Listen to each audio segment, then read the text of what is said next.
பிரச்சனை என்னன்னா எதற்காக இந்தியால எல்லா இடத்துலயும் டபுள் இன்ஜின் கவர்மெண்ட் சக்சஸ் ஆகுதுனாங்கன்னா டிரான்ஸ்பரன்சி இருக்கு. பிஜேபி ஆட்சி மத்தியிலும் மாநிலத்திலும் ஒரே ஆட்சி இருக்கும் பொழுது அக்கௌண்டபிலிட்டி இருக்கு. இங்க வந்து அக்கௌண்டபிலிட்டி இல்ல. அதாவது ஃபேக் டேட்டா போடணும். 100 நாள் வேலை வாய்ப்பு திட்டத்தில் எவ்வளவு ஃப்ராட் பண்ணிருக்காங்க, ஃபேக் என்ட்ரி. அதே போல மிக முக்கியமாக பிஎம் கிசான் ஸ்கீம் எனக்கு ரொம்ப மனது வலிக்கக்கூடிய திட்டங்கன்னா 38 லட்சத்துல ஆரம்பிச்சு 21 லட்சத்துக்கு வந்துட்டோம். 17 லட்சம் விவசாயிகள் டிஸ்குவாலிஃபை ஆயிட்டான். நாம டிஸ்குவாலிஃபை பண்ணல.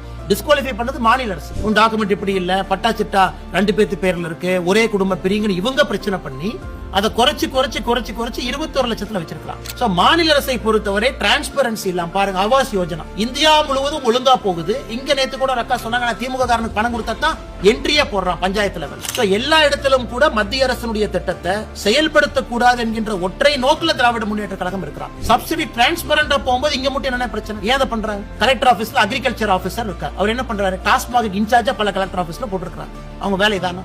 அவங்க போய் உண்மையாலுமே மண்வள அடையாள அட்டை 25 கோடி விவசாயிகள் தமிழகத்தில் அது குறைவு வாங்கல. இதெல்லாம் போய் கேம்ப் போட்டு நடத்தணும். மாநில அரசு கேம்ப் போட்டு இது மத்திய அரசுடைய திட்டம். வாங்க எங்க அதிகாரி உட்கார்ந்து இருப்பாங்க. ஞாயிற்றுக்கிழமை நீங்க வாங்க கலெக்டர் ஆபீஸ்க்கு, நீங்க வந்து பதிவு பண்ணுங்க. அதான் டபுள் இன்ஜின் கவர்மெண்ட். ஒரு மாநில அரசும் மத்திய அரசும் ஒரே கட்சியில் இருக்கும்போது நடக்கும்.